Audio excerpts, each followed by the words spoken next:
Kumukulo. Parang may narinig akong kumukulong tubig sa kusina. Pumipito kasi yung takore. Pero nagtataka lang ako sa isip ko. Kasi alauna na ng madaling araw. Kaya bumangon ako sa aking higaan para tignan kung sino ang gising sa aming magkakasama sa bahay. Pero noong pagbukas ko ng pinto, ay biglang natigil ang paghuni ng takore. Tapos ay parang may nalaglag na kasirola sa kusina. At noong puntahan ko nga ang kusina, kahit na nananayo na ang mga balahibo ko sa braso, ay mas lalo akong nagimbal nang matanaw ko ang kusina. Kasi wala namang tao roon noong sinindihan ko yung ilaw. Pero nakasalang ang takore.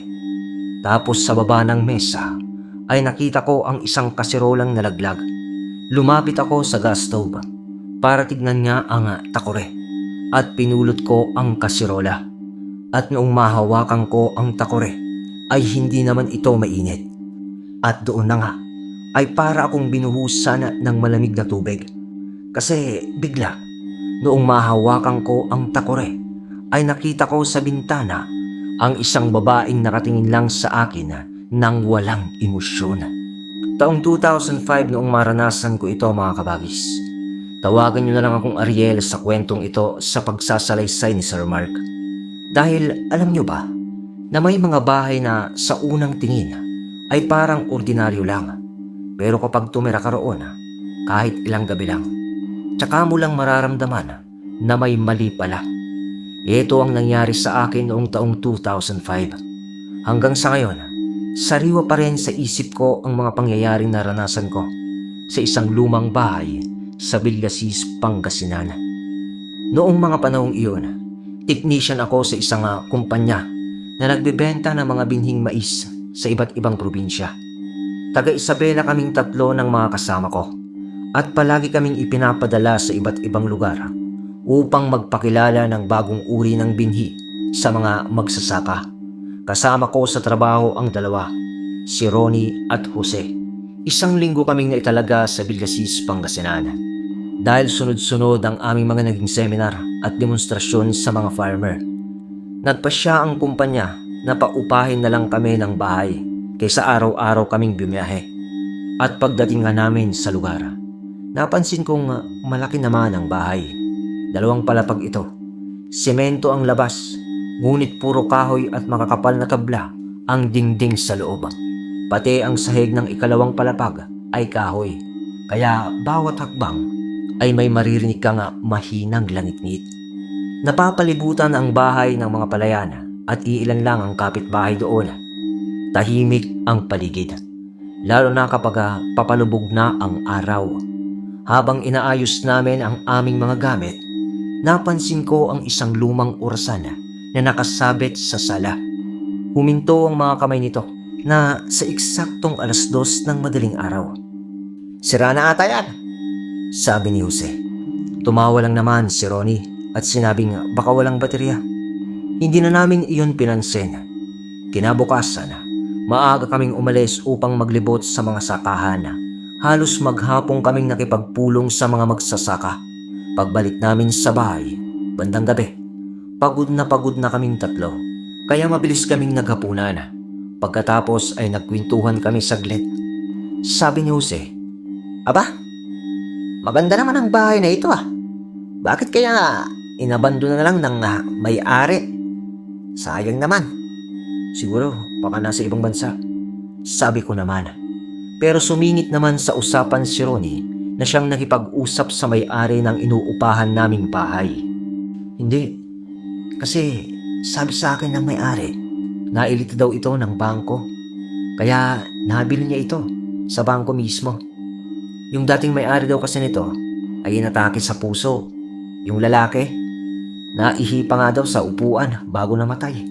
Pagkatapos daw noon ay nagkandamalas-malas na sila sa buhay, yung pamilyang may-ari ng bahay na to. Mula nung mawala ang padre di pamilya. At nung huli, nagpakamatay yung anak nilang babae dahil daw sa stress.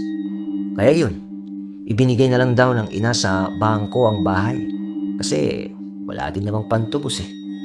Kwento sa amin ni Ronnie, nasabi pa raw ng bagong may hawak ng property.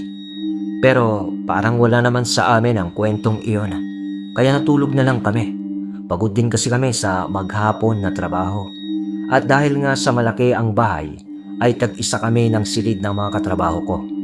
Ako ang nasa kwarto, malapit sa kusina. Katabi ng kwartong iyon ay si Jose. At si Ronnie naman ay mas piniling magkwarto sa itaas. At eto na, sa unang gabi pa lamang namin dito, ay bigla akong nagising sa kasarapan ng aking tulog. Dahil sa tunog ng flooring na kahoy sa pangalawang palapag. Nung una kasi, ay parang may narinig akong mabilis na umakyat sa hagdan. Parang nagmamadali ang mga padyak ng paa nito. Pagkatapos noon ay doon ko narinig ang langit-ngit ng kahoy sa tapat mismo ng kwarto ko. Na para bang may naglalakad ng pabalik-balik. Wala kasing kisame ang kwarto, kaya makikita mo mismo ang flooring sa ikalawang palapag habang nasa ibaba ka. Inakala ko naman na baka si Ronnie iyon. Bumaba lang siguro para umihi, pero nang tignan ko ang oras ay 2:00 na pala ng madaling araw. Ngunit pinagkibit balikat ko na lang ang nangyari at natulog na ako. Kasi maaga pa ang biyahe namin bukas. At dahil sa kaabalahan namin sa trabaho, ay hindi ko na rin naikwento o naitanong kay Ronnie kung siya ba yung kumikilos kagabi na naramdaman ko o napakinggan ko. 6:00 na noong nakauwi kami sa bahay. Pagkatapos ng mahabang araw na pakikipag-usap sa mga magsasaka, hindi na kami kumain noon at ibinawi na lang namin sa pulutan. Uminom kasi kami ng Red Horse ng mga kasama ko. Pampasarap daw ng tulog. At dito ko na naalalang tanungin si Ronnie kung nagising ba siya noong madaling araw, mga 2:00. Pero hindi raw. Doon ko palang naramdaman ang kilabot kasi maging si Jose ay narinig din daw ang langit-ngit ng flooring ng kahoy kagabi. Kaya doon na namin naisip na baka nga may nakatira na hindi namin nakikita sa loob ng bahay. Doon naman nag-umpisang magkwento ulit si Ronnie dahil kulang pala ang nasabi niya sa amin tungkol sa unang may-ari ng bahay na ito. Ayon daw sa kwento ng nakabili. Oo, namatay ang padre di pamilya at namatay din daw ang nag-iisang anak nilang babae. Ang kaso ay nagpakamatay daw ito sa kusina ng bahay na iyon. Nagbigti ito roon at kinaumagahan ay nakita raw siya ng kanyang ina sa kusina na nakasabit na ang katawan. Kaming tatlo noon, habang nagkwekwentuhan, ay nakaramdam na rin ng takot nung maikwento yon ni Ronnie. Pero matapos kaming mag-inuman ay natulog na nga kami. At dito ako nagising ng 1:00 ng madaling araw. Dahil na sa pito ng kumukulong tubig sa takure. Sa kuryosidad ay bumangon ako. Kinuha ko ang flashlight para makita ang switch ng kusina. At doon tumambad sa akin ang nalaglag na kaserola sa sahig at ang nakasalang na takure sa stove. Pagpulot ko ng kaserola ay tsaka ko tinignan ang takure, pero napakalamig iyon. At paglingon ko sa bintana ay doon na tumambad ang muka ng isang babaeng nakabistida. Pero hindi ko makilala ang muka niya. Ang mga mata lang nito ang malinaw na nakatingin sa akin. Hanggang sa bigla na lang, "Tol, gising ka pa?"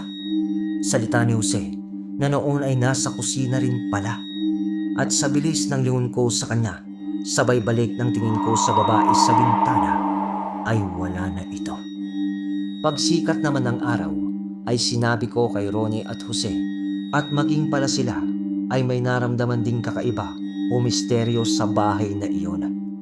Lumipas lang ang 1 linggo ay umalis na kami sa bahay na ito. Pero sa 1 linggo na iyon ay tiniis na lang namin ang takot sa mga nagpaparamdam na nilalang o baka nga isang kaluluwa siguro. Kasi ang prinsipyo naman namin ay hindi kami mapapatay ng multo sa takot lang. Nakausap pa namin ang may-ari noon ng bahay bago kami umalis. Ayon sa kanya, matagal nang walang permanenteng nakatira sa bahay na ito. Marami na raw ang umupa ngunit wala ni isa ang nagtagal. Ang iba ay umalis kinabukasan, habang ang iba ay hindi na lamang bumalik pagkatapos ng isang gabi lamang. At nang tanungin namin kung bakit, umiling lang siya. Wala akong alam, pero iisa lang ang sinasabi nilang lahat. Ano po yun?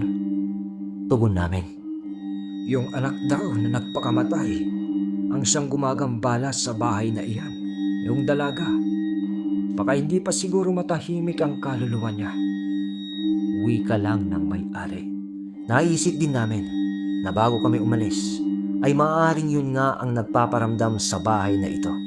O siya siguro yung nakita kong nakasilip sa bintana.